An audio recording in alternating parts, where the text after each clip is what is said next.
All right. And yeah, the recording has started, so go ahead. Okay, here we go.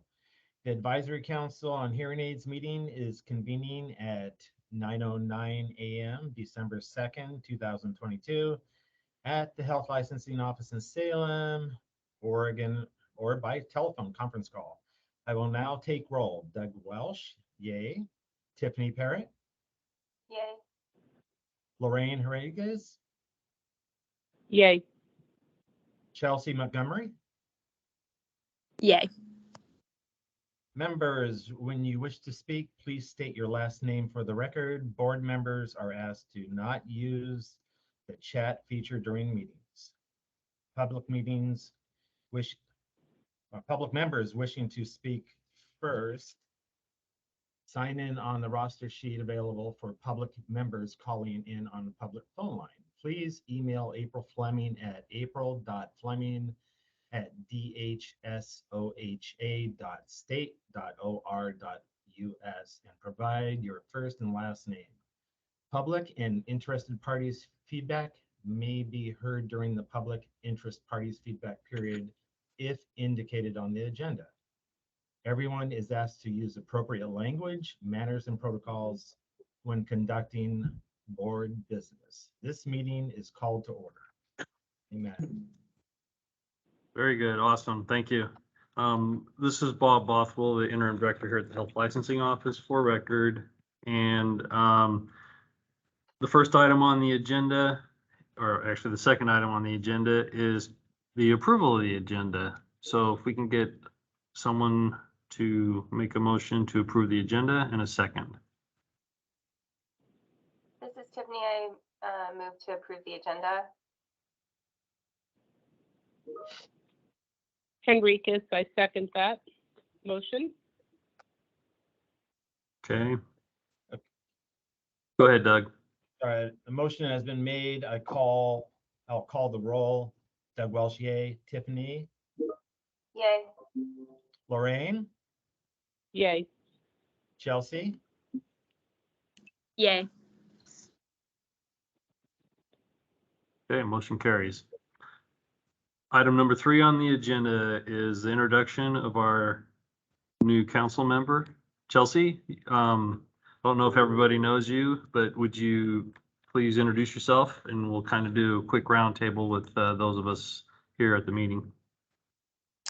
Yeah, sure thing. So I'm an audiologist over in Bend, have lived in Oregon about 4 years and moved up here from Florida. So working in a clinic now and was at the VA down in Florida. I'm happy to be on the board. And happy to have you. Thank you very much. So Doug, go around and or introduce yourself, please. my name's Doug Welsh. I am a hearing instrument specialist. I've been doing this about 19 years and lived in Oregon most of that time and just loved my job. Awesome. Tiffany? Yeah, I'm Tiffany Parrott. I am a hearing instrument specialist overall in the industry for 20 years. Been on the board forever, it feels like. And yeah, definitely love this industry, love my job. Thank you, Tiffany. Lorraine?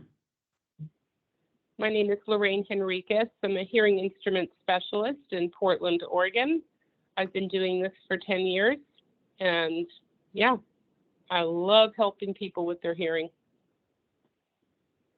Very good. And Chelsea, my name is Bob Bothwell. I'm the interim director here at the Health Licensing Office. I came here about 11 years ago and from a 20-year career at Corrections for the state.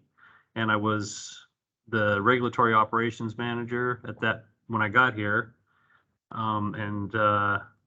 Yeah, it's a good thing to say is I do like my job here. It's fun and it's interesting every day. And if we can have Tina Russell, if you're on here, introduce yourself real quick. Thank you. Good morning. My name is Tina Russell. I'm the licensing manager. I've been with the office for 26 years and have worked in all different realms throughout the office. And welcome, everybody. Thanks, Tina. And Trampus? Hello, everyone. This is Trampus. I'm the interim regulatory manager, and I've been with the office for about 15 years, mostly in regulatory, but policy, and been around to that area as well. But yeah, so glad to be here and welcome new members. And I think everybody's probably met Derek through being brought onto the board. Callie, are you on there?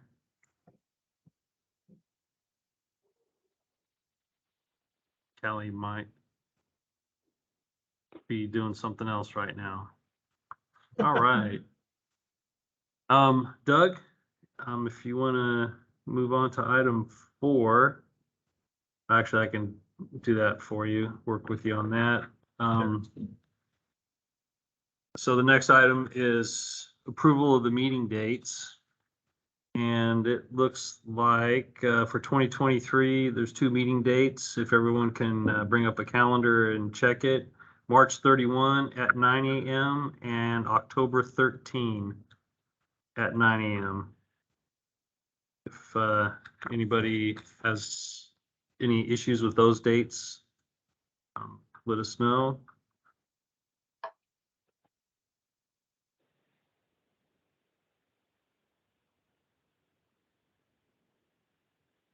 Or if not any issues, let us know. Do No we have to move issues. to accept them? I'm sorry? Do we Think move to accept those dates?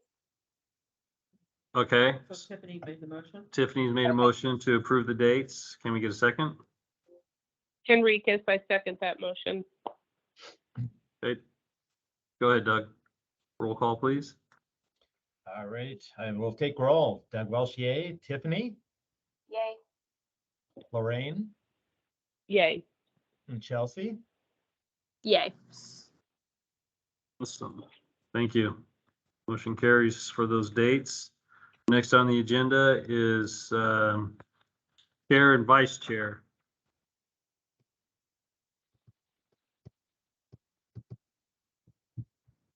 There is no chair. There is no chair. You're correct. And Doug, you have served as the vice chair. Thank you very much. And thanks very much for stepping up today. That's what the vice chair does. And Doug, this is your first full term. So that ends on, so that ended. So you're either in the process or you're going to reappoint. I was in the process of reappointing. I filled it out, Okay. but I haven't seen anything yet. Okay. Yeah, it might take some time with the change there at the Capitol, at the governor's office. That's no problem. So yes, I appreciate it. And Lorraine, you're good on your first full term until January 27 of 2024. Tiffany, you are serving until, what's that? I'm expired. Yes, but you're serving a great purpose. Thank you very much. And then Chelsea, this is your first full term, and you're good until June 29 of 2026, and you can reappoint. So everybody, what the role of the chair in the meetings is basically officially calling the meeting to order, keeping order during the meeting, and impose any necessary restrictions for the efficiency and order conduct of the meeting, keep the order, direct the flow of the meeting, and to ensure the meeting is conducted in a professional manner. And then board members wishing to speak, wait to be addressed by the chair. As you read this morning as we got started, just making sure that the meeting goes by what you read. Board members waiting to be recognized and once addressed, state your name for the record before speaking. The chair guides the members through the motion-making process, but us here at HLO are happy to help with any step of this process. The public comment is being accepted by the board, helping us ensure that the public waits until they're recognized or until it's actually that time of on the agenda. And officially enter and exit executive session, then officially adjourning the meeting.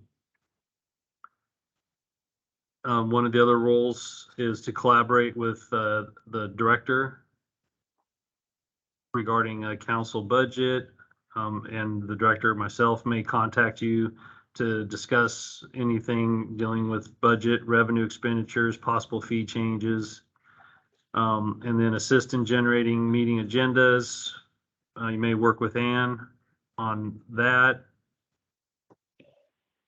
And the chair may be asked to comment on topics to be discussed at the format and the order being presented at the meeting. And then the vice chair would assume those duties as I just read off when the chair is not available. So at this junction, somebody can nominate one of you for being the chair, and then we'll need a vice chair. This is Tiffany. I nominate Doug to move to chair. He's doing Thanks, such a Tiffany. great job. Yes. Okay. Is there a second on that? Henriquez, I second that. All right. Doug, how do you feel about that? Excited. All right. You Yeah, want to call definitely. roll for me, please, then? And include yourself. I will conduct roll. Doug Welsh, yay. Tiffany Parrott, Yay. thank you. Lorraine Hernandez, Yay. sorry about that last name. Chelsea Montgomery, Can- Yay. All right. all right. And now we need someone to nominate someone for vice chair. This is Tiffany. I would like to nominate Lorraine Henriquez as vice chair. This is Doug Welsh. I second that motion. I would like to see Lorraine do this. Doug can't. Doug, sorry, sir. You can't. It would have to be one of the other board members. Bob. Montgomery, I second. Thank you. All right, Doug, call roll, please. I will now call roll. Doug Welsh, yay. Tiffany Parrott, Yay. Lorraine Hernandez, Yay. Chelsea Montgomery. Yay. Awesome. Thank you very much, everybody. All right. Next on the agenda are the practical exam dates. And it looks like the deadline to apply, well, let's just talk about the exam dates. January 9, 2023, April 10 of 2023, July 10 of 2023, and October 9 of 2023. Is there any discussion about those dates? If not, then we can have somebody move to approve those dates. Henriquez, question on the dates. Yes, That is practical exam. Is the written being done at the same time? it's a good question. Yes, Tina, it is. Thank you, Tina. They can choose to take the written when they come in. Or they can come in at a different date. Okay. May I ask a Thank you. question? This is Doug. How, Go ahead, how Doug. long, how long is the written exam? I believe it's maybe an hour. It doesn't take them that long. Usually it takes half hour, 40 minutes to take it. Okay. Sometimes not even that. All right, thank you. Tina, is there a maximum time? Yeah, I need to go find out that maximum time. I'll be Okay, back on. Okay.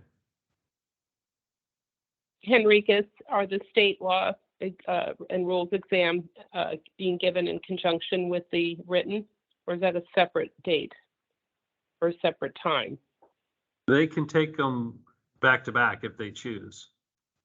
Okay, thank you.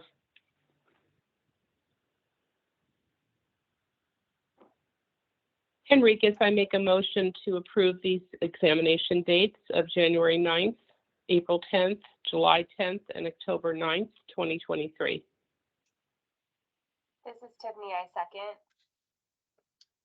This is Doug. Motion has been made. I'll call roll. Doug Welsh, yay. Tiffany Parrott, Yay.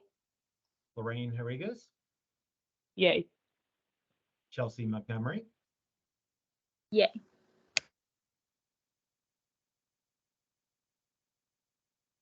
All right, motion carries. I have an answer for you, Bob, Go ahead, Tina. or the board. It's 20 questions, 30 minutes long.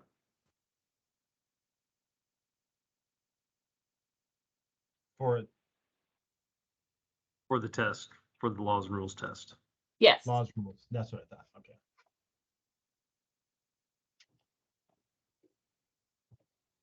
All right. Any more questions on the dates? There's not. Okay. Moving on, the director's report. Not a whole lot going on. Really, where the office is open, folks are coming in to test, and we're doing the practicals, obviously, so we're in close proximity, but using all measures necessary to keep everybody safe. The other things to note are there is a Senate Bill 1549 that HLO's been working on with rate capping that for medical staff that is related to traveling medical staff, doctors, nurses, RTs, for example. So that doesn't have much to do with this board. But the Senate Bill 2359 does and may have an impact. We're actually waiting for some advice to come back. But what 2359 is, in a nutshell, it requires healthcare practitioners to offer and to potentially use from a healthcare interpreter registry that the health authority is in charge of for patients or clients that English is not their first language.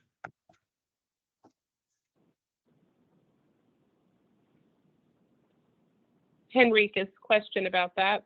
Yes. If you need an interpreter for a specific client, do you have to use an interpreter from that list? No, there are some exceptions. If you speak the language, if the practitioner speaks the language, they do not have to use someone from the list. Or if the client refuses to use an interpreter and brings in their own interpreter,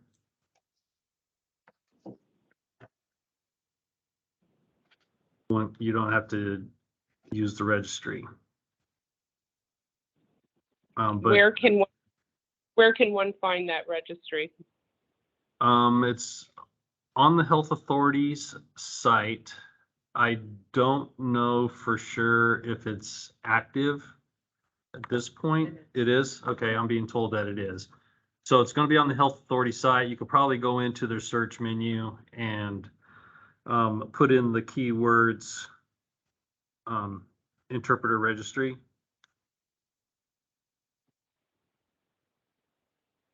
Thank you. So, but there is a caveat to it. If you don't use someone off the registry, you as the practitioner will have to keep and probably put in the client record, the best place for it, the name of the interpreter, whether or not they have a registry number, and the language that was translated.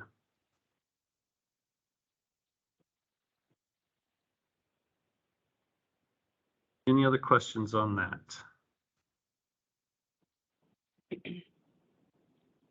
I do not. All right. If or would give me a second here. Bring up some meeting documents so I can go over the slides if you're all looking at them.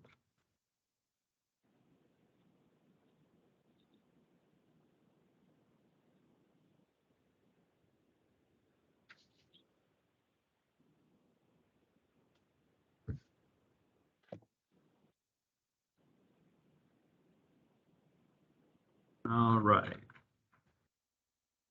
So I am looking at slide 15. If you all are following along on your laptops or your computers. Over the last 3 fiscal years, we've issued 128 licenses. And with the biggest bulk being fiscal year Q2 of fiscal year 2022. And on slide 16 it's about renewals, and the vast majority of folks are renewing online rather than paper.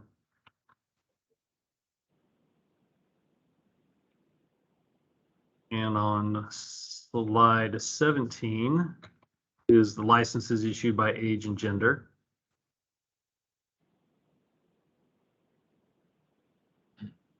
And of note, we have one individual between the age of 82 and 89 that is still maintaining a license, and 74 to 81, there are 7 folks maintaining a license. Licensing trends is on slide 18. Excuse me. These are permanent licenses, and it's pretty static throughout the quarters, 23 to 22. Temporary licenses issued in the same time frame, again, are relatively static, 14 in the last 2 quarters. Trainee registrations have perked a little bit in this last 4 quarters. The last 2 quarters of 22, we had 25 and 24, and then Q1 and Q2, 28.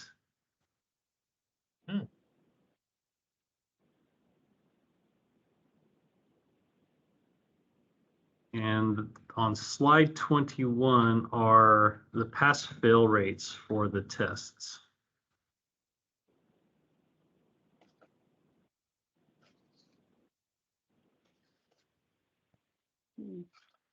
So in looking at that, I don't have anything of note to point out.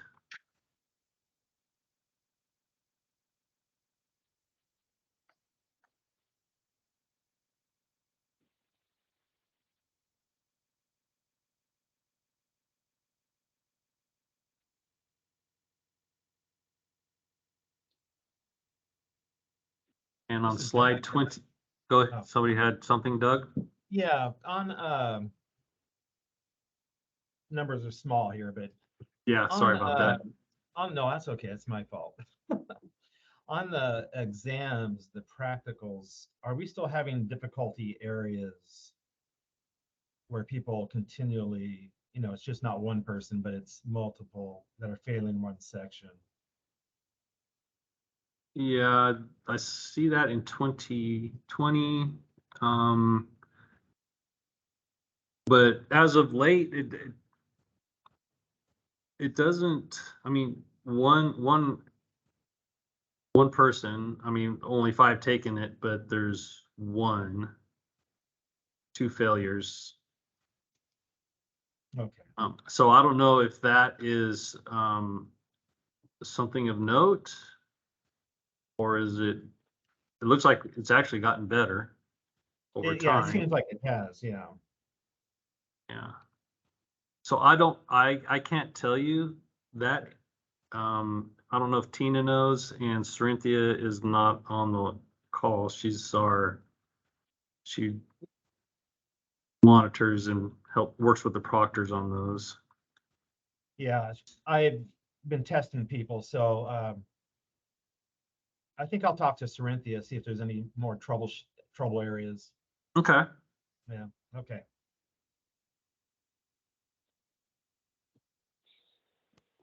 And then the next slide 22 are the exams, the laws and rules in the NHIS test.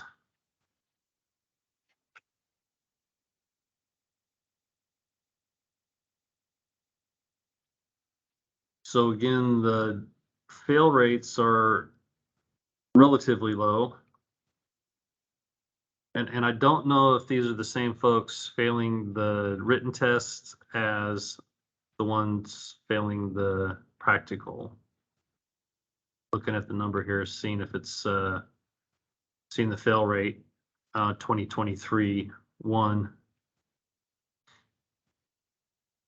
Excuse me, two of them, which is similar to the practical. Enriquez, I have a question. Sure. If someone is a no-show to their exam, is that a fail?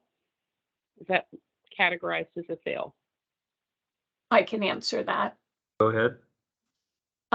If they do not give 24-hour notice, the only thing difference is that their money is not carried forward to the next exam, but no, it's not an automatic fail. Okay, thank you. Thank you, Tina. Okay. On slide 23, we have our financials. The board is pretty good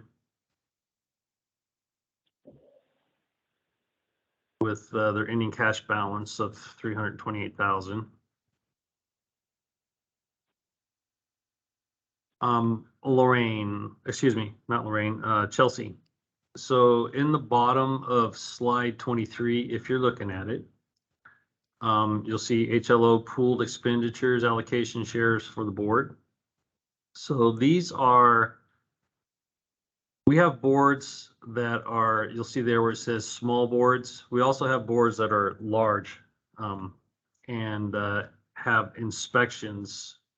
So those numbers are different on those boards, but here you'll see 3.69%, 3.74%, and 3.6% in the shared assessment.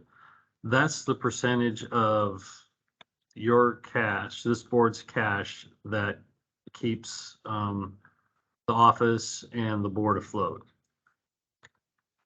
These percentages. Sounds good. I do see that. And hopefully I explained it clear enough. Sylvie was the previous director, and her forte was accounting.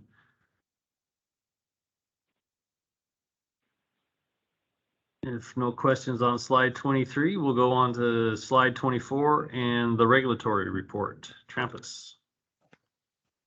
Hello, everyone. So you should be able to see the regulatory report here. It has 2 biennium on it. Currently, everything that is older than that has been closed out or is finalized in one way or another. So you can see that the 2021 biennium, we currently have 4 cases that are still open. We had 24 come in during that time frame, but we have and we still have 4 of them open. The 2023 biennium, which we're kind of right in the middle of, so it's just a partial biennium. You can see that we've had 15 come in, 12 of which are still open. So one other, well, I guess I should ask, does anybody have any questions or anything to ask or comment about the that kind of portion, the numbers that you're seeing there? I do not. Okay. So we, with these investigations, we often will engage with an SME to help us through some of the details, some of the technical stuff that goes on with these investigations. And we did have an SME, which was Chris Gustafson. Unfortunately, Chris passed away a couple of months ago, and we have been without an SME. But recently, we are in the process of getting a new SME on contract, so that will also help with moving these cases forward and being able to have somebody help our investigators with the technical aspects again. So that's other news that's happening with that. I have a little bit of more regulatory stuff coming up later on the agenda regarding the settlement agreement, but I'll just talk about all of that all at once rather than take bits and pieces of it. So did anybody have any questions about any of this? This is Doug. Yes, I do. Okay. When you talk about SME, you're talking, I know Chris in his position with you before, but what qualifications does this person supposed to have when they get into this role? So, SMEs, we look at, basically we want somebody who has been in the industry for, a fair amount of time. I don't know that there's an exact number, but, we like to see, 5 years, 3 to 5 years at least, at very least. But that's not the person that we're looking at right now has more than that. They've been around for a while. And also doesn't have any major disciplinary actions or anything that is, any, problems or too many problems that they've had. They need to be somebody who is, going to be able to be give us good solid information and good solid advice, and their opinion needs to be able to be, something that we can rely upon when we go to if we ever have to go to an administrative hearing or whatnot. So Okay. qualifications is that they have a good background and that they also have good experience, fair amount of experience in the field. All right. Thank you.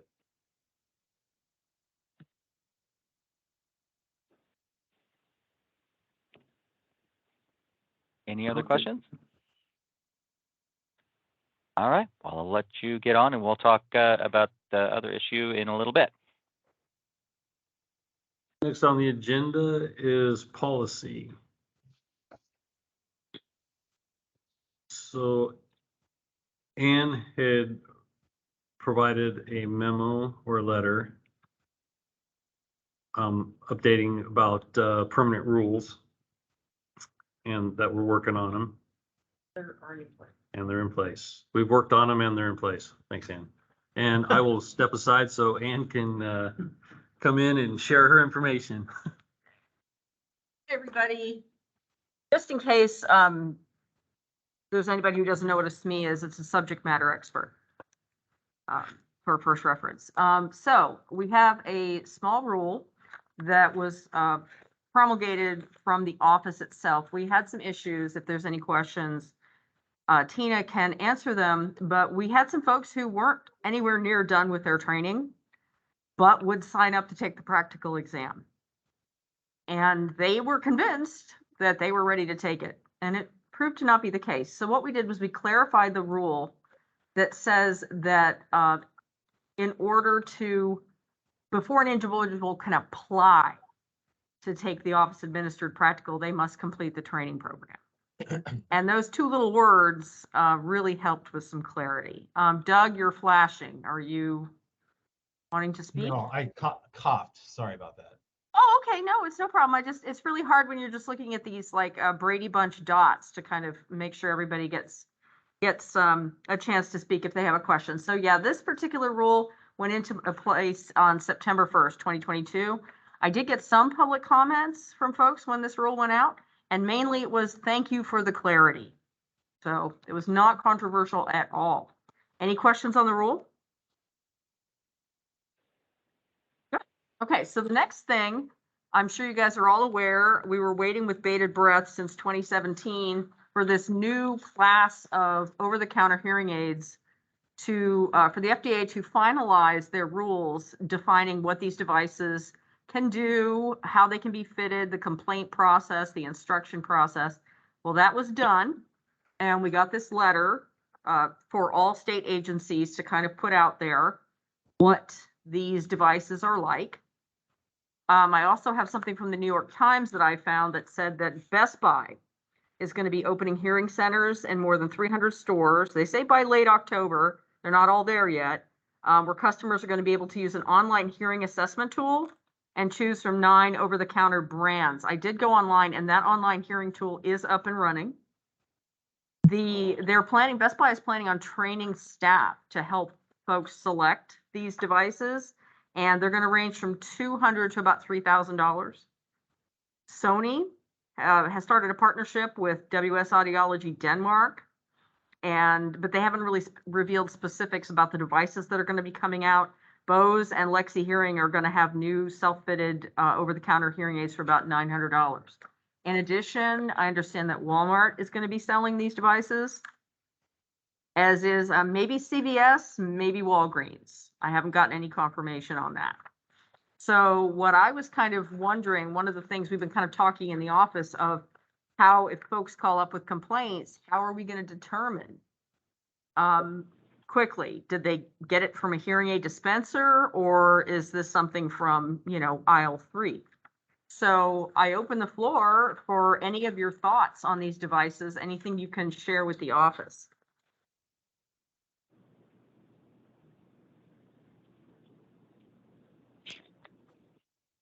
I have a Montgomery question. here. Just wanting to throw out that it could be, is the question, where did they get the OTC device? As far as, was it through an HIS or a box store, or is the question, is it a complaint about OTC, or is it a complaint about hearing aids?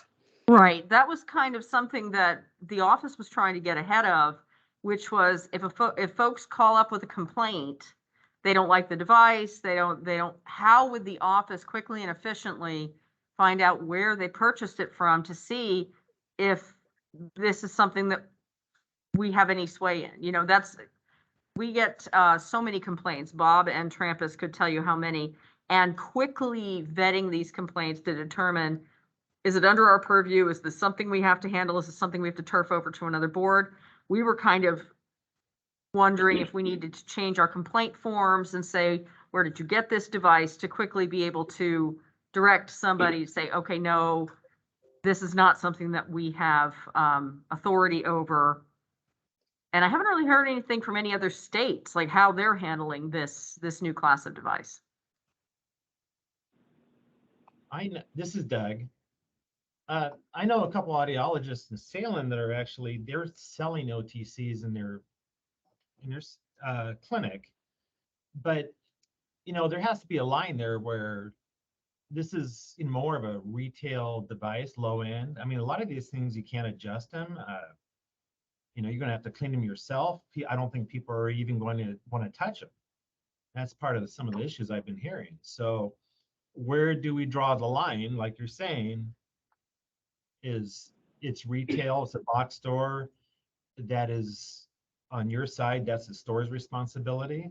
And then when it comes to more like you're used to, a medical device, hearing aid, that's on our side. Right. So I would definitely say let's draw that line somewhere. This is Tiffany. It also just seems like, there is a high possibility that people could be dissatisfied, frustrated, upset with those devices because they don't have someone to work on them for them.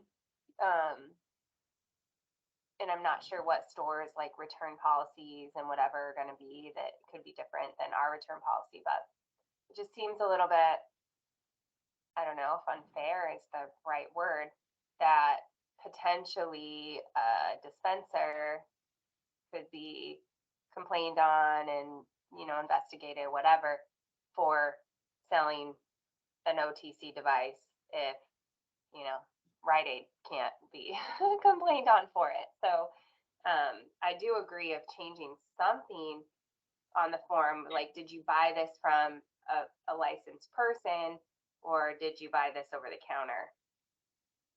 Right. I don't think that there would be any case, Tiffany, where the office would investigate a hearing aid fitter for something that somebody bought at Rite Aid.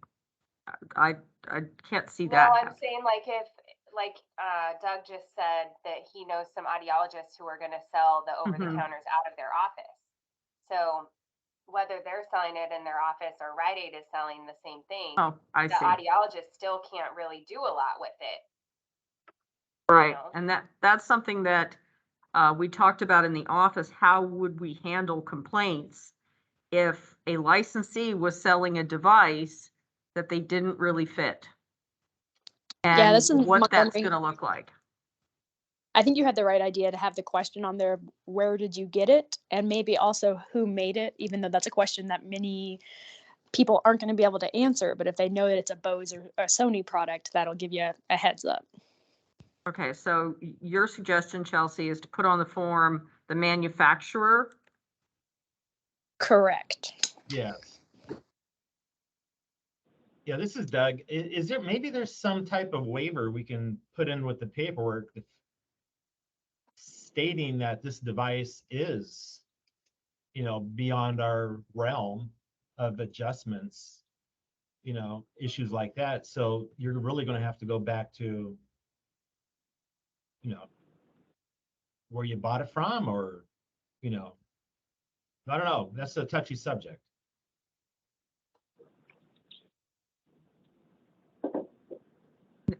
Now, just so that I understand, Doug, if I heard you correctly, would that be something that the individual licensee would create if they were selling these devices, to say, okay, yes, this is my store, but I technically didn't fit this and you're kind of on your own? Is that what you were suggesting? Yes, slightly, yes. If we can work around this, or at least modify it at one point, it would be nice if it was put in with some of the, mandatory paperwork stating that you're aware that this device is only an OTC and it does not have all the great expectations of what a normal hearing device does. So we can adjust a lot of them, but the OTCs we really can't. So.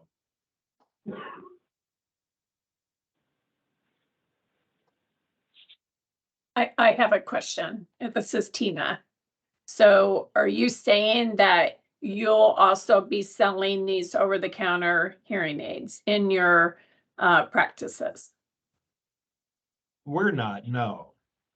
Okay, But I so know a couple places that do, but I don't know what their policy is on. right, but how would, yeah, if how- they get a return or a complaint. yeah, so I'm just a little confused as if you would want it on your paperwork if you're not the one selling them.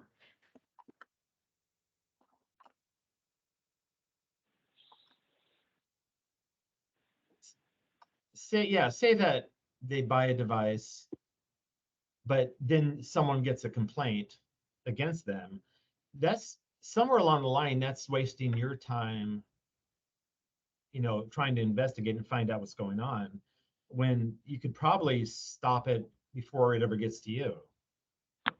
You know what I'm saying? It's just a retail device that they bought. No one's going to take care of it, like Best Buy. So who are they going to call to complain about? Doug, this is Ann.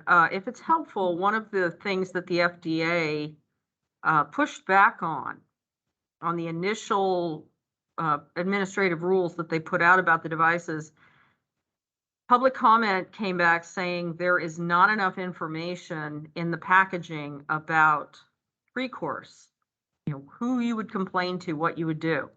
So allegedly, the FDA, in their guidelines for these new devices, say that the information about complaints and who you would call and what you would do is supposed to be outlined in the paperwork with the device. Whether that's calling Bose or calling somebody else, they are supposed to have an active complaint process in the paperwork. Now, have I seen that yet? No. No. Is it not going to be as responsive and customer friendly as HLO? Probably not. But apparently that is part of these devices. Is that very clear complaint process?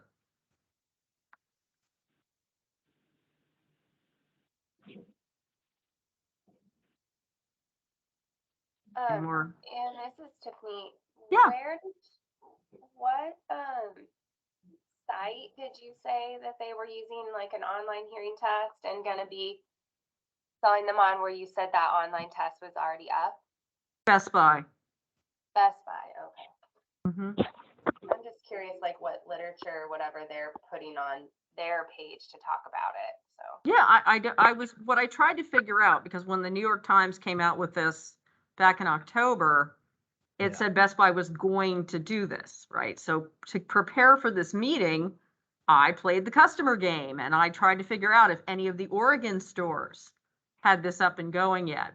And that was not clear, but there were several very large font links to online hearing tests that you could get yourself tested, and then they would refer you. Apparently they're going to have specially trained staff that help you pick out something based on your online hearing test. But I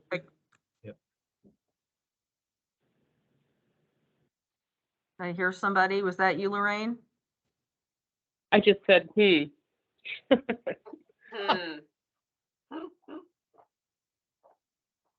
Yes, Tiffany? Yeah, sorry. I'm laughing at the Well, we don't judge, we just report. Oh, I know. So I guess it would be, I guess this is Doug. I think I want to, I've read a lot of the FDA issues, but I think, I'm going to make some calls and just see what the process is and see what they're, what do they have planned? I think that'd be a great thing. Just kind of do some legwork like you did.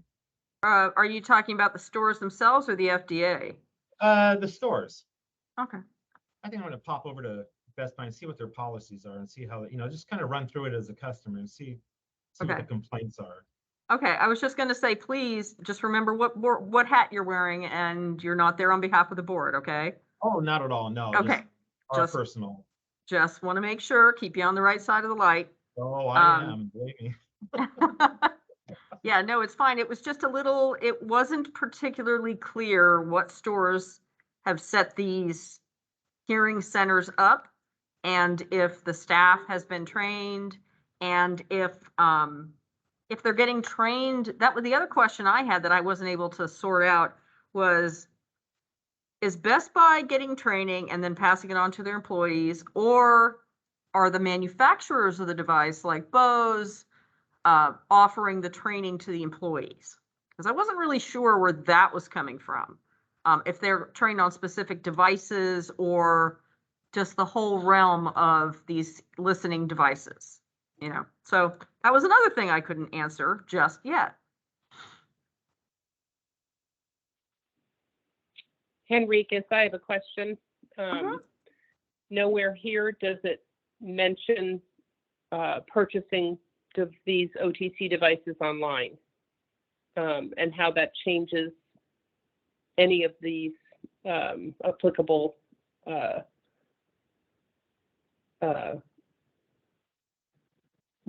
rules, because it's unclear. To me, this is a little nebulous. I imagine there will be a lot of consumer input, questions, complaints that may be coming our way, where you have to weed through to figure out the origin of the devices. So I'm in agreement that there needs to be paperwork included in the state of Oregon to guide the consumer toward the proper complaint process that I think we as a council should require in our state, because otherwise people will be walking into our offices with these devices. We may not be able to tell right away where they purchased them, and they may not be truthful about or accurate about where they purchased them or how they purchased them. So to me, it's a little bit nebulous, and I don't want to be necessarily in a situation where someone walks in the door with this complaining about it, or you need to help me with this, and what is the language that I should be using? It's not very Okay. clear to me. And what would you suggest? Well, I think that there needs to be some documentation that says that these were purchased OTC, and the customer who purchases them needs to have that documentation, because otherwise we don't know. I don't want to put hands on a device that's an OTC device only to find that it's not something I can help them with. And again, that person may be on my schedule. They come in with this device. It seems like there shouldn't be any jurisdiction on our part to handle these devices, because, as has been mentioned, we cannot adjust them. We shouldn't really be touching them, frankly. So, Lorraine, this is Bob. On your end, on the dispenser's end, if you have somebody scheduling themselves to come in for an adjustment of sorts, it could be where your receptionist or you, whoever takes the call, asks the individual, did you purchase this item from us, or where did you purchase it and what is it? And ask them for the information prior to them coming in. And then that would help you determine whether or not it's OTC, it's an over-the-counter device. Whether, I don't believe HLO has the jurisdictional authority to require a citizen to bring in paperwork to you, but you could protect yourself when they call to have this device adjusted. Matt, Um, this is Doug. Yeah, Doug. Yeah, so the reason why I kind of stated that earlier, what I was trying to say, what Lorraine is saying, but I have had two people come in and we did not know they had a OTC. So I go through the whole process and they come in and they hand me these things. And one person, it was broken and he was upset that I couldn't fix it. But there's no way I can fix it. I don't have parts. It's just an Sure. OTC. And the other one was just like, well, that's why I'm here. And I'm like, okay. And on your point, yes, if we knew about it prior to the appointment, that would have been great. But Sure. yeah, definitely, when someone gets upset thinking that we are going to adjust or repair their OTCs, that's what I get concerned about. Is like, I'm sorry, we don't deal with those at all. So Right. So if HLO was to receive a complaint that you wouldn't repair something, or you sold them something and it's not working appropriately, we would look into it. And as much as reaching out, one of the first things we do in an investigation is reach out to the complainant. And we have this on our mind. Where did you purchase it? What is it? Provide us with the documentation of where you purchased it, what it is, and we can help the dispenser. And that's why we would have a subject matter expert tell us that this is an over-the-counter device, and give us the technical breakdown of the instrument, i.e., we, as dispensers, you dispense devices that work within a specific range of frequency, and this does not meet that requirement. Therefore, it's an over-the-counter device. so I'd get where some of the concern is, hey, we're gonna be hounded by HLO for, something that we didn't dispense or we have no control over. One of the other things we would look at is, well, for example, Bob Bothwell is a dispenser. Well, I bought this device from Bob Bothwell. Okay, so what did Bob do to issue you this device? Oh, well, I did a online hearing assessment through the company, not Bob's company, but Sony, to decide what device I need. Okay, well, that pretty much takes the dispenser out, other than you're just selling a product, and the product manufacturer is possibly going to be responsible for any repair or any damage to it, not you. So this is something new, and HLO will get educated on it as we go along. You, the board, will get educated on it, and I'm sure there's going to be bumps in the road that raise the hair on the back of our necks, but we will get through it and we'll learn together.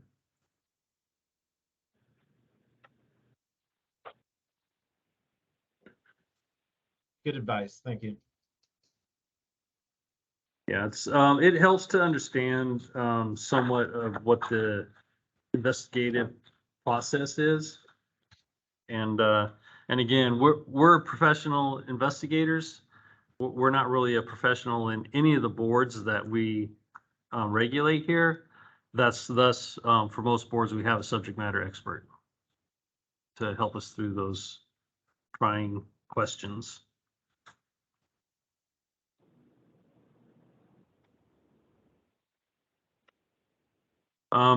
And just for food for thought and to remind you of something as a board, if you have questions, concerns about any of this, don't have a discussion between yourselves.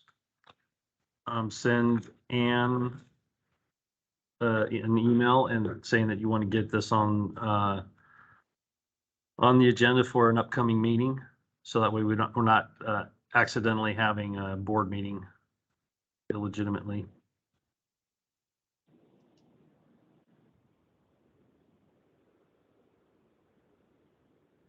Okay, any questions on this topic of over-the-counter devices? I have a question. Yes. Are people buying OTC devices in Oregon required to take an online test? I have In no order idea. Well, that would be interesting to find out. Yeah, okay. You just go in and you can just pick one up off the shelf. Yes, yeah, and just mentioned, and I believe she's right. You could just walk into Best Buy and say, I want to purchase that, and if you're going to give them the money, they're going to sell it to you.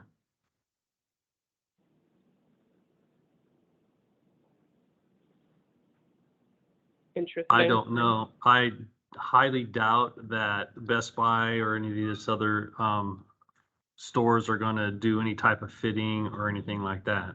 It's just, here's the box, like when you buy reading glasses, or they call this thing you stick in your ear, earbuds. You know, you just go in the store, you buy it, and off you go. So the board's not going to be responsible for it. HLO may have some responsibility to do an investigation. Well, we do have a statutory responsibility to conduct an investigation when we receive a complaint, but that could be us receiving a complaint and Trampus reviewing it and saying this does not pertain to HLO and close it. Okay. So, yeah, it'll be interesting.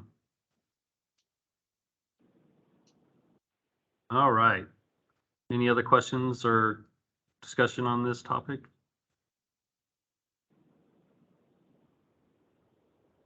Okay, the next item on the agenda is a discussion on the settlement agreement, file number 11-6367.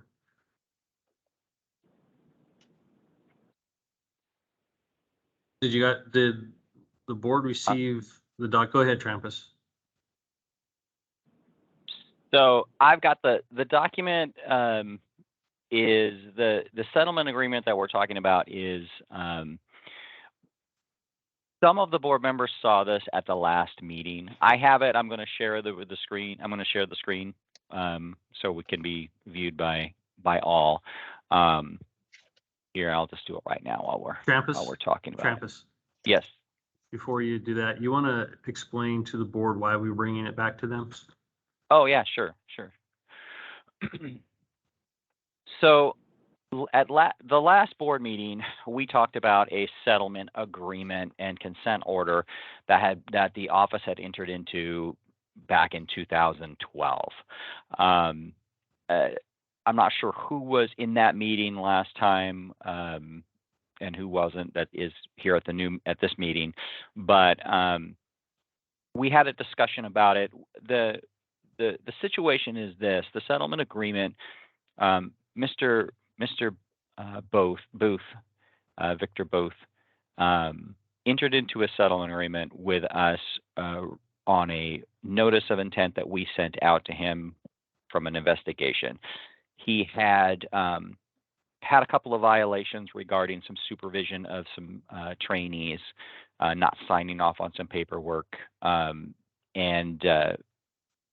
he had entered into a settlement agreement with us in lieu of paying some fines.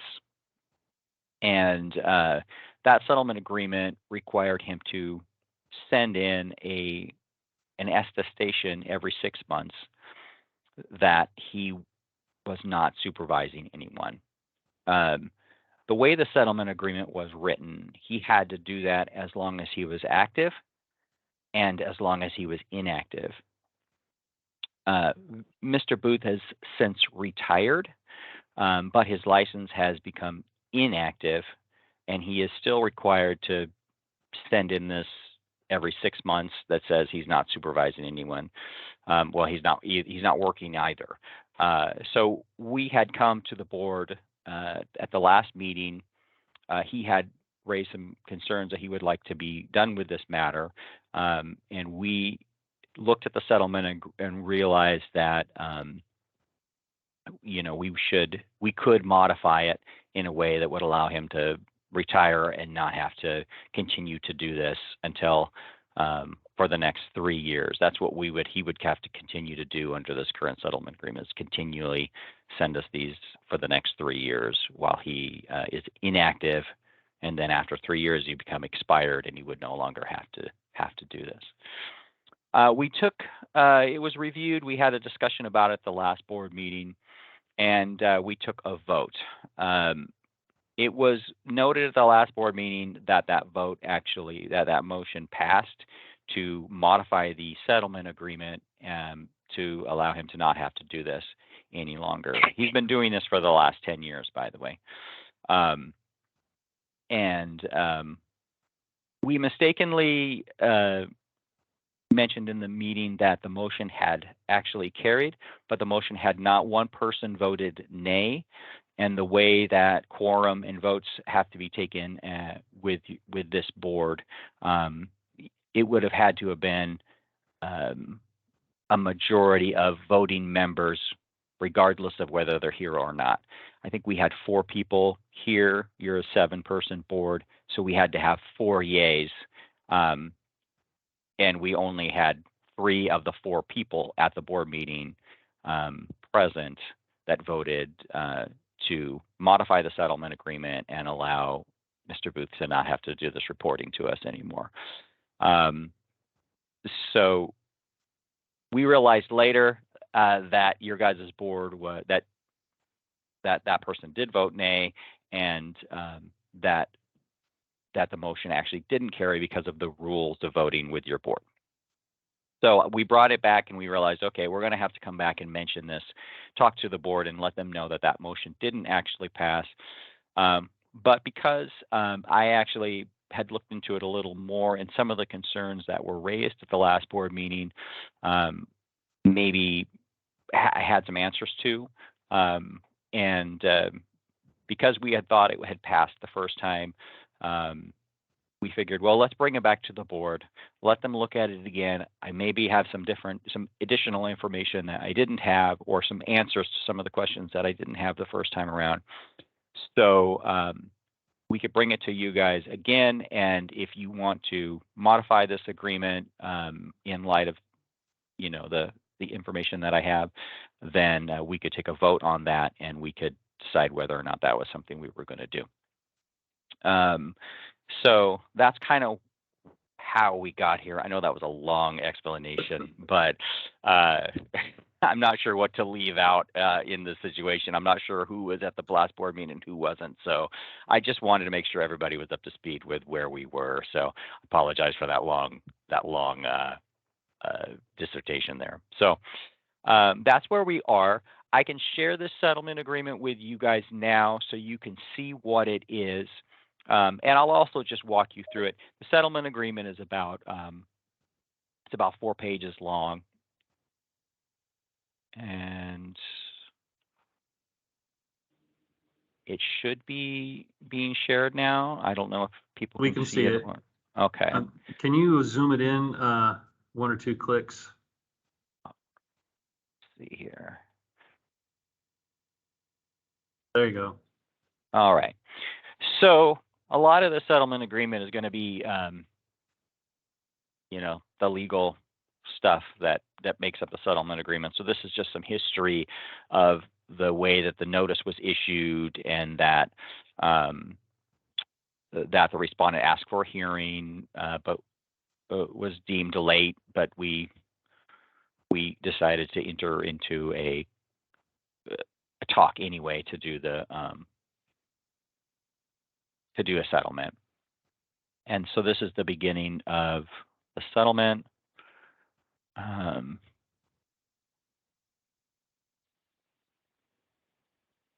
just going to kind of move down to where you can actually see what the violations were. So this is the first violation.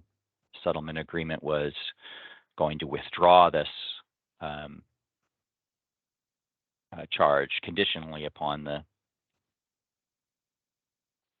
some things further along here. Signed settlement agreement. So this was, he was failed to co-sign and approve an audiogram. And then the second issue was here, number 2, if you can see that. He failed to evaluate and approve all matters involved in testing.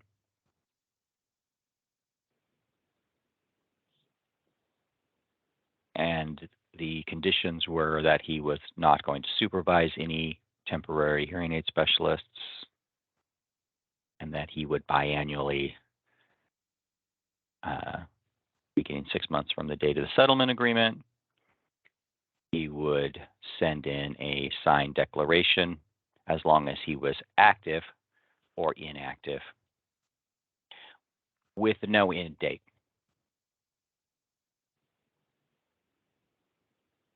And then this is just more, you know, complies with 3 and 4 above. We will conditionally withdraw the charges. And that if he fails to comply with these, with 3 and 4, then the civil penalties will be reinstated, and the notice will be immediately due and payable.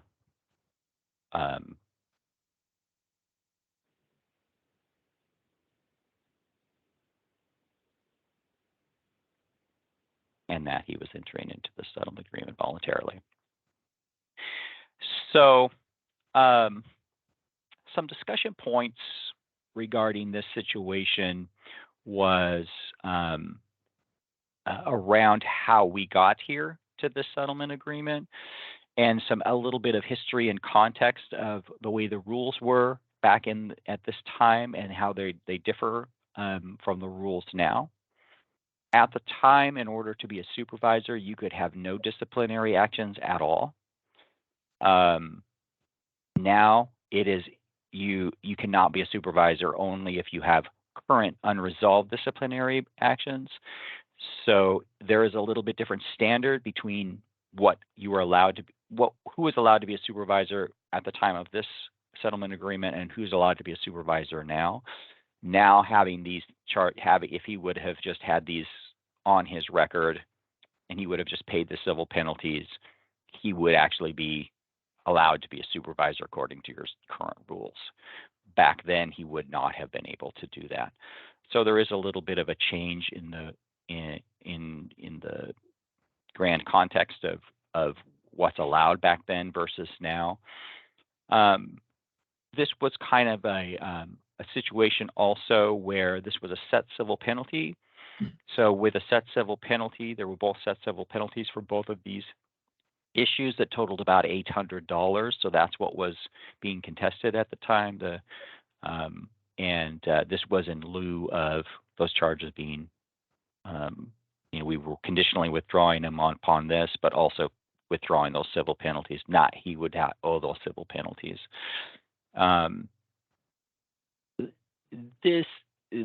So it would not have gone to the board. And it appears to me that this settlement agreement was also entered into between the previous regulatory manager, David Sparks, and the respondent, and this was not actually brought to the board either. So this wasn't something that the board looked at and analyzed and came up with. This was something that was done with the regulatory manager only at the time. I would say that this is not currently how we would deal with this type of situation. We currently wouldn't ever put something in that went on forever and ever. We would currently, our idea would be to have some kind of an end date for something like this, and not have somebody have to do this until they were, their license was gone completely. So that was kind of why we were bringing it. And that's the context and some of the questions that came up in the last meeting about this situation. So, I guess what I'm proposing or putting out there is the board to have a discussion about whether or not we can alter this agreement. Basically, we would be removing inactive and say he would only have to do this if he was active. And we would make that so it was very clear in there if he was to ever come back, or we could just alter it completely to say he's done. So that's kind of what I wanted to put out there for you guys to discuss again, and then, take a vote if we were going to alter this, if you guys would agree to alter this agreement or not. So I'll just turn it over to you guys and I'll be here for questions, and you can discuss it as you see fit. Travis, this is Bob. Yes. Quick question, question and for the board's consumption as well. Typically today, if we put somebody on probation or like this incident, it would be about 3 years. That is correct. 3 years is kind of the standard probationary period that we put people on currently. And we have actually, that's been that way for a long time. I mean, for many, many years, we've kind of used that as a benchmark, unless there's some reason to go shorter or longer, but typically it's about 3 years. Typically, if we went longer, we'd do some sort of suspension or revocation. Right, yeah, if we were going to go that far. And like I said, normally we would never do anything that just went on forever. Currently, we would, at some point, at some point we, there's a point where things become, so far in the past that they're not usually taken into consideration. And then they're very, very, very serious. Okay, thank you. And then one last thing is we're asking the board to advise us whether or not to end this immediately or, in 6 months.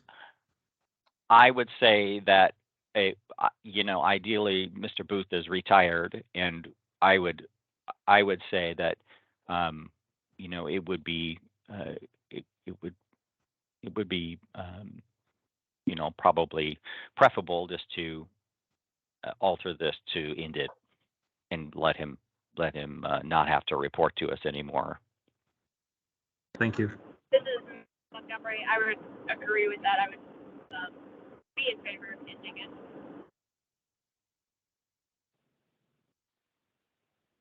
This is Doug. I agree with that also. Yeah, this is Tiffany. I think it's gone on far enough, and if he's inactive, he can't do it anyway. So Exactly.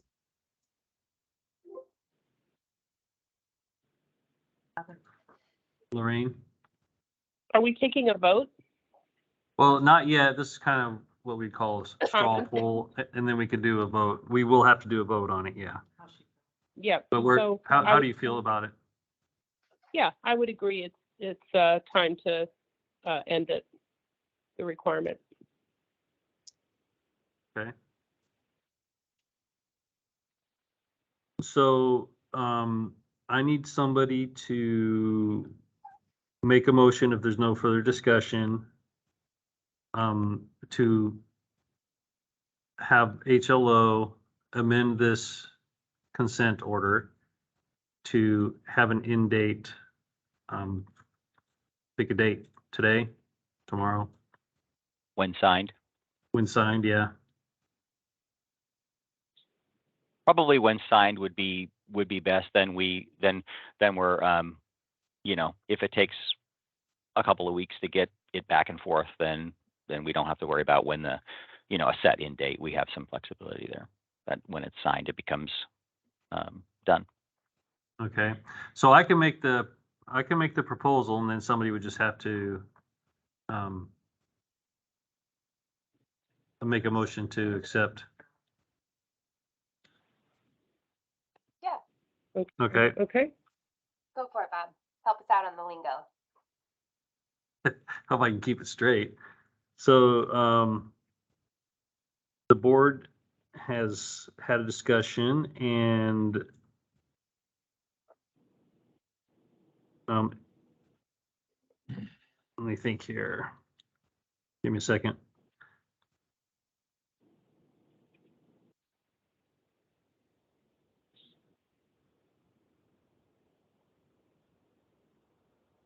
Okay, the board's had a discussion on case number 11-6367, and a motion is to be made to end this settlement agreement on the date that it is signed.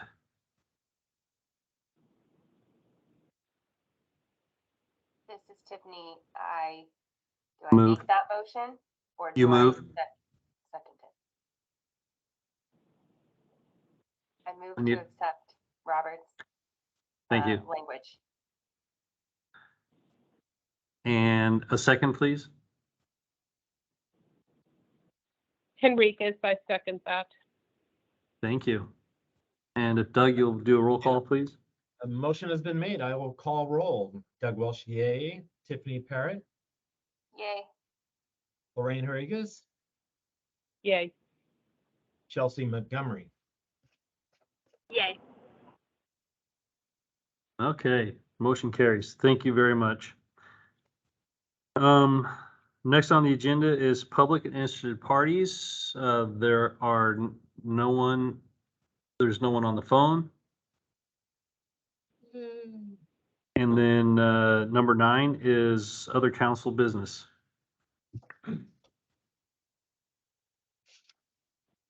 So the board has anything that they would like to bring up for the next board meeting? Henriquez, in public interested parties feedback, there's a letter from a Oh, hearing Yeah.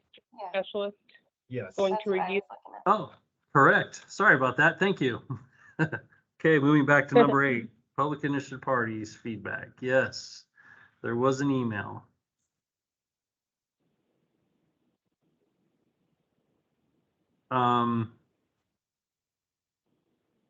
So this is Bob. The statute that this rule is related to or that drives this rule is pretty clear that it cannot be done. And I think the statute actually says if it's obstructed, the dispenser's view is obstructed, then they have to refer. Montgomery, that's my understanding as well. So there's really not much for us to respond. We can, if we haven't already, respond to Ariana about the rule.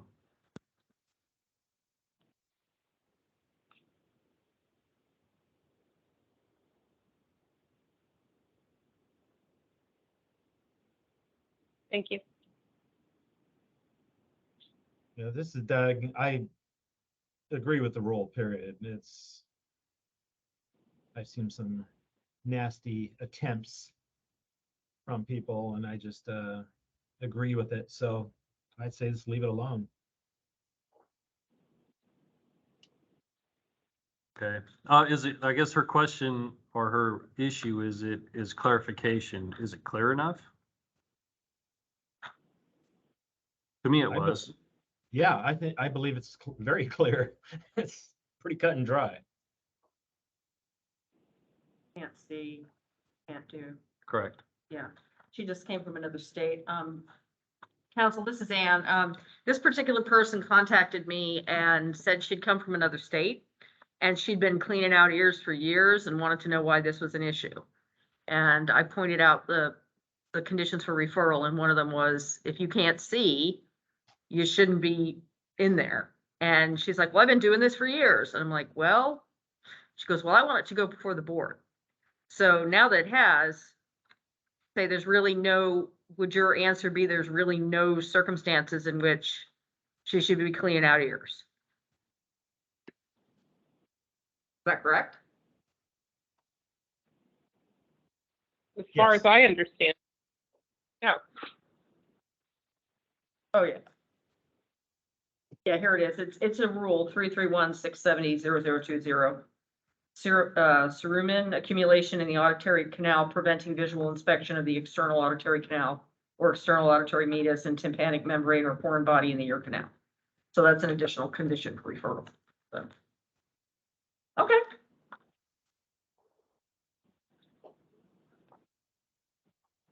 So we'll respond. We'll I'm respond sorry, to Henry. her. Go ahead. This Marie. is Henrique's question. When we talk about foreign body in the ear canal, what if a patient comes in with a dome in their ear? A hearing instrument dome. Is that an immediate referral according to the statute, the rule? What's a dome? It is the tip, a silicone tip on a receiver in the ear hearing aid. They can get dislodged. They can come off the tip can come off in one's ear canal. Oh, gotcha. Okay. And so your question is, somebody comes in and that is in there. Can you take it out?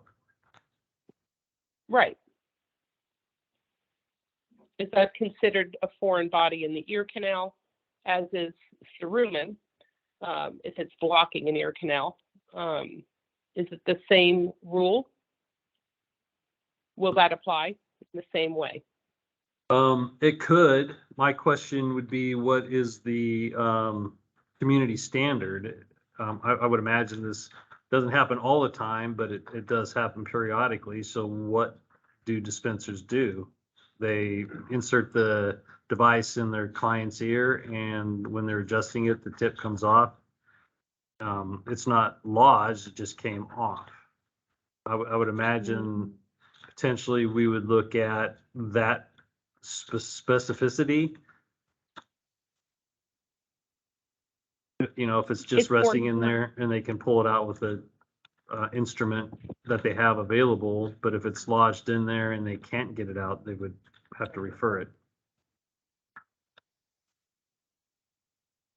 So that's my question. if it's in the ear canal, often a patient will come in with the dome in their ear. When we do otoscopy, we see it. If it's easy to take out, is that something we are okay to do in the office, or is that an immediate referral? So what I would have to do is get our AAG involved and help us with legal advice. I'm not an attorney, so I couldn't give you advice. What I was trying to explain is how HLO may look at it. But is it a violation of law or rule? I honestly don't know for sure. It feels unambiguous, and like, this is Tiffany, sorry, industry standard, I feel like, is that, if it's not deeply lodged into the ear canal, like, we would remove it. So I hate to open Anne will feel my pain on this one. I hate to open like a tinnitus can of worms here for if we don't have to. I Right. don't want to spend agree. another 9 years debating on if a dispenser can remove a dome. Right. Right. Well, that's what I'm referring to, the language of foreign body, What's the statute and say? how that's interpreted. So. Okay. Hang on, just hang on.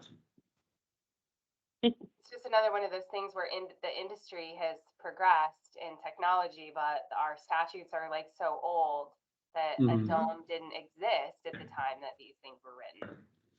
Right. For referral. Hang on. So additional conditions for referral are pain, discomfort, and forgive me for butchering this, tinnitus. Correct. Okay, and this is Ann, your standards of practice, which Tiffany does make a point, are from 1959. Says any of the conditions listed in subsection 1 of this section or additional conditions listed in rule. And it talks about visible, congenital, or traumatic deformity of the ear, active drainage from the ear within the previous 90 days, or a history of active drainage, sudden or rapidly progressive hearing loss within the previous 90 days, acute or chronic dizziness, unilateral hearing loss of sudden or recent onset within 90 days, significant air-bone gap of greater than or equal to 15 decibels, American National Standards Institute 500, 1000, and 2000, I believe, HZ average, or any other condition that the office establishes by rule. So when we redid the hearing aid rules a few years ago, that foreign body or the cerumen accumulation was adopted into rule. But at no point, and Chelsea, we're talking about the inexact terms. What is a foreign body? Well, that's not defined. So if you want to get the AAG involved, we could, but that is an inexact term. And that does allow the office, if we get in a complaint, to say, okay, I had a dome in my ear and my hearing aid fitter dug it out and now my ear is damaged. That is something that we would cite in the investigation. But just randomly saying, well, you can take out a bean, but not a pencil eraser, or that would be a difficult conversation to have with an attorney. And sorry, Anne, this is Tiffany. Is it something that, I mean, obviously this hasn't been a complaint about items, so it hasn't come up, so we haven't had to get the AG involved. Correct.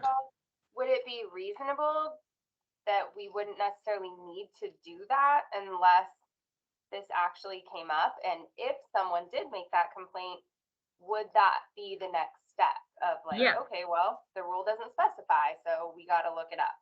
Well, that's absolutely correct, Tiffany, and thank you for paying attention for the many, many years that you've been here.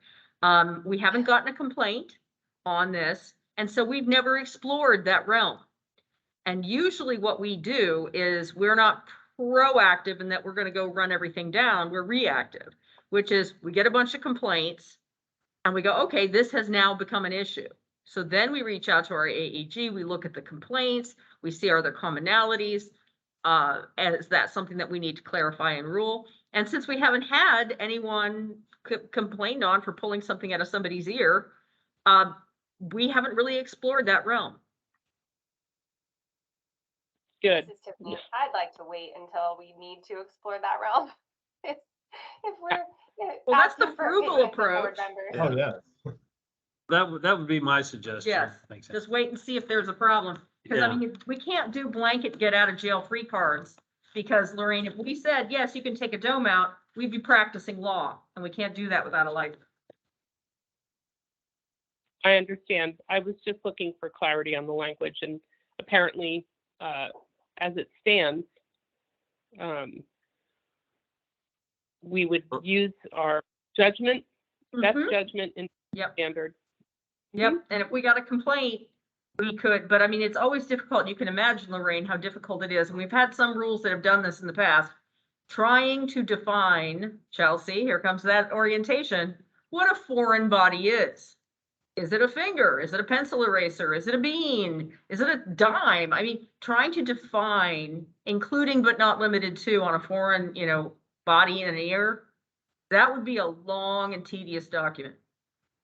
And still wouldn't capture everything a kid could stick in their ear. Right. It's pretty all inclusive.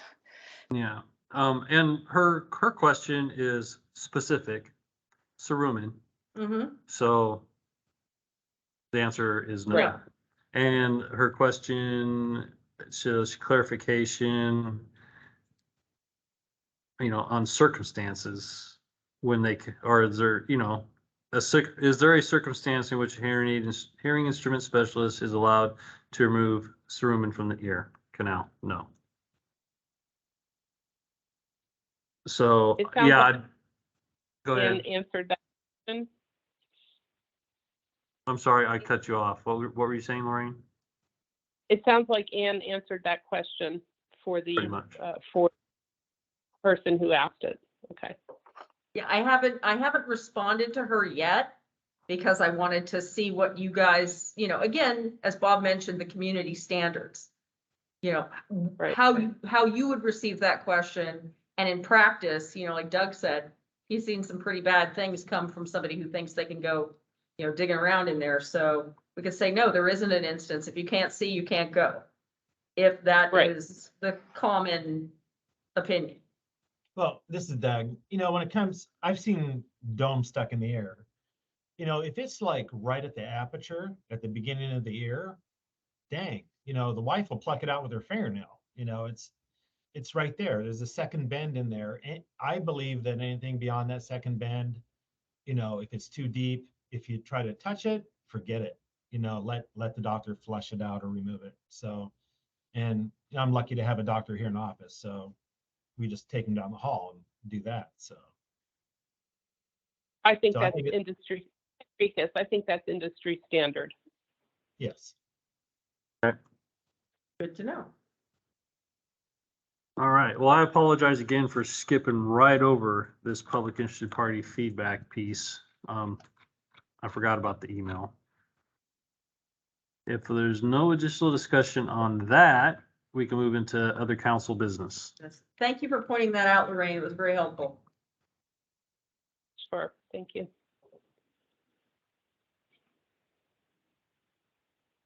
Well, maybe Other by business? next, I was gonna say, this is Ann, maybe by next meeting, we'll have a little bit more, a clearer picture on how this OTC thing is going. That'd be nice. Montgomery, yeah, you can give us an update on any complaints or how you guys are organizing those. Sure. Yeah, absolutely. Again, so we've got 17 boards, councils, and programs. We probably wouldn't bring it to you unless we had one. Is that okay? Yep. Yes. And this is Ann, and I'm more than happy. Usually we start getting phone calls before we start getting paperwork. Yeah. Because it's a whole lot easier to pick up the phone and ask me. And if I'm starting, and it's interesting how stuff that gains momentum in the community. If I'm starting to get calls from hearing aid fitters, we're having these problems. you know, we kind of, again, we're reactive. We can't guess how things are going to go, but we'll have a pretty good sense by the next board meeting in the spring. Are the phone calls picking up? Have we had to come up with forms? Have we had to make changes in our business policies to adapt to this new world, or something else? So, but I'd be happy to tell you if there's anything rumbling around out there.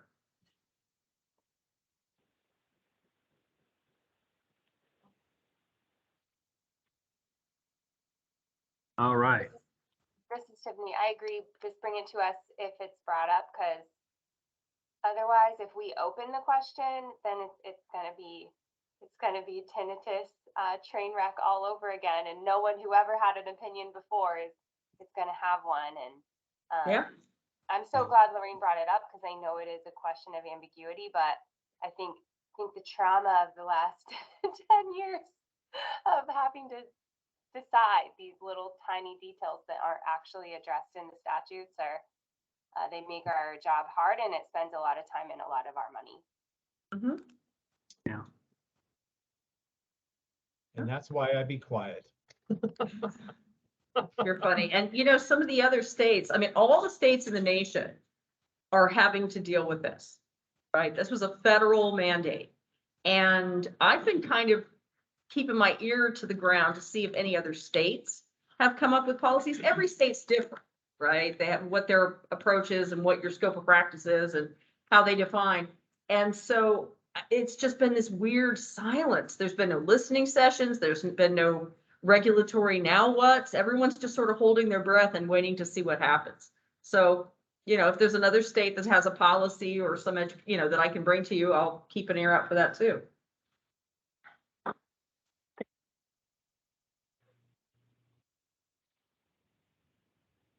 Okay. Well, If there's nothing else, Doug, you have a script to read us out. Can I say one more thing? Yeah, course. absolutely. Maybe next Good. meeting, me and Chris were in the process of trying to get ethics as a mandatory CEUs, but that never happened. I don't know if I think Chris was going to talk to someone at the office, but I don't know if he ever did at the time. So is that Oh, that something? This is Bob. That would have been Callie Zink.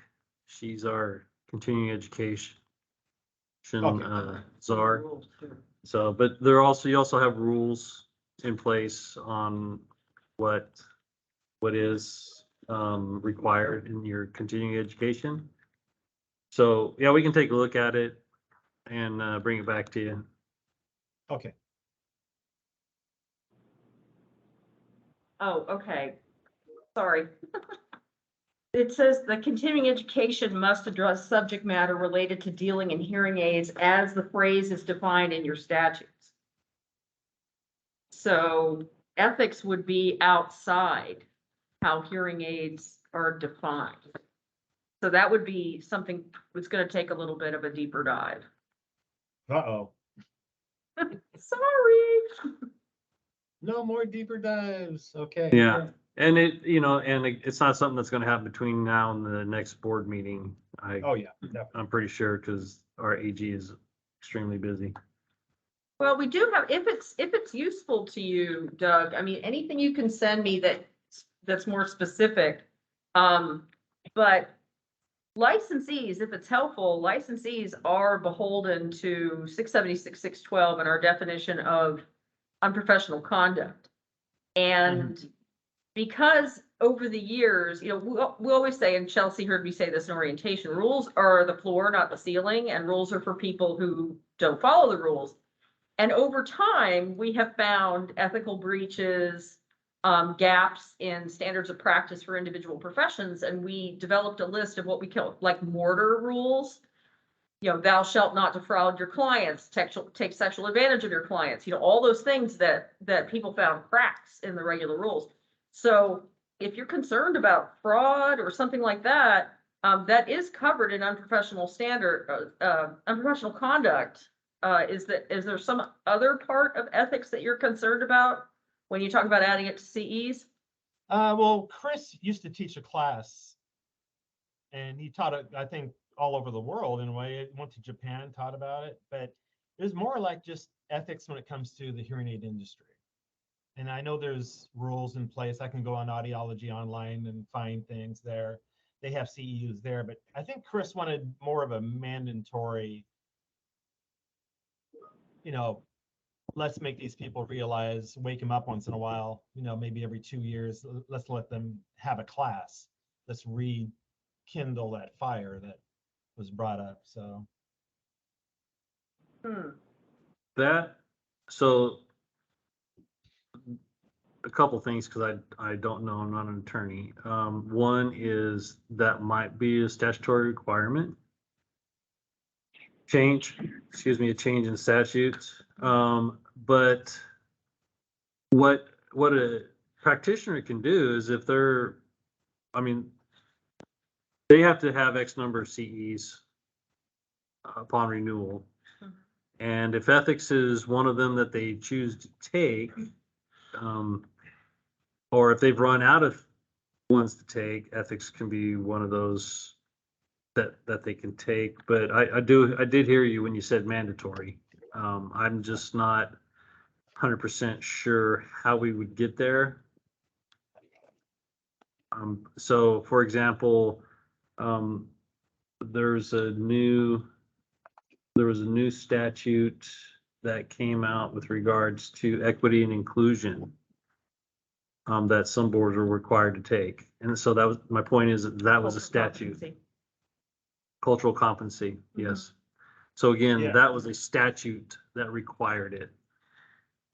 And just to get in the deep weeds for you, Doug, the statute, which as we all know is very old, allows the office to adopt rules for the issuance of a temporary license. It talks about our authority, and I'm not seeing anything in here about, I would have to look, but the adoption of ethics as an option. And, you know, we only have the powers that are given to us. Yes. We always say, you know, an average person can do anything they want unless they're forbidden, but we can only do what we're allowed to do. And so I don't know if ethics is allowed in here. I would have to look. But right now, your CE must address subject matter related to dealing in hearing aids as the phrase is defined in statute. So I would have to look and see if that's there.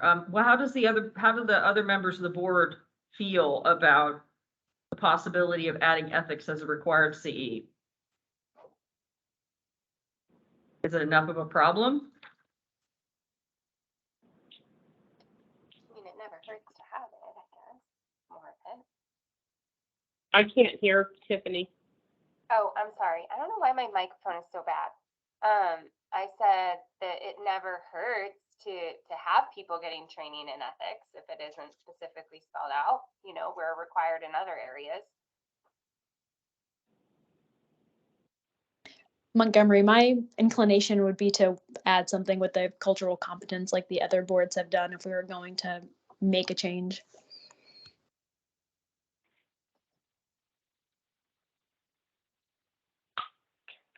So I'm hearing ethics and I'm hearing cultural competency.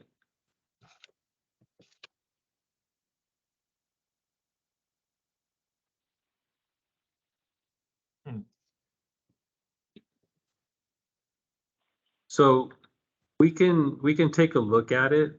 Again, we're not attorneys here, so we'll have to have our AG see if we can require it.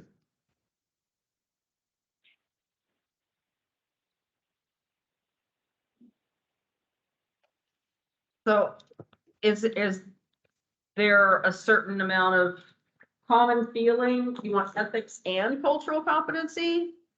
Or just, because I know we had 2011, House Bill 2011 a few years ago listed professions that had to require cultural competency every other time they renewed.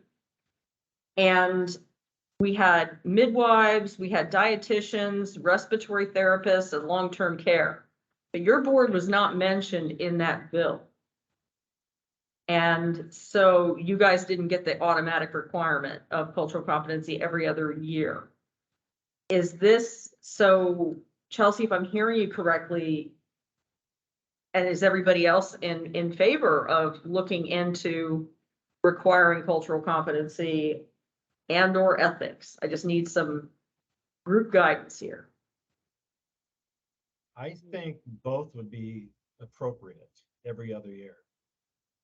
Oh, every other year. Okay. Yeah, I mean, it's, I proctor, so, I talk to people, I listen, and I know a lot of people outside, and I hear a lot of bizarre stuff. So I just wish, at least something would be there where people could actually understand it and say, hey, if they get in trouble, hey, you took an ethics class.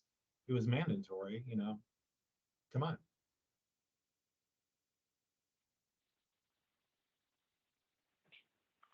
This is Tiffany. I feel like both things are appropriate. Other industries are requesting that, and I think our continuing education hours should be more than just million manufacturer classes that someone takes. So I think requiring those topics to be addressed, whether it be every year or every other year, either way, we should address something about it.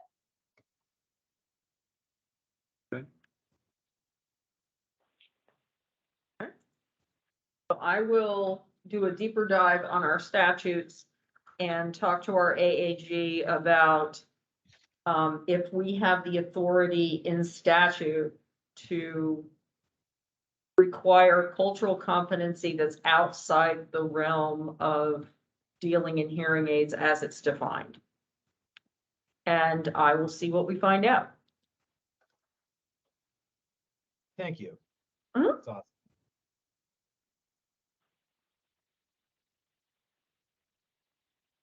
All right.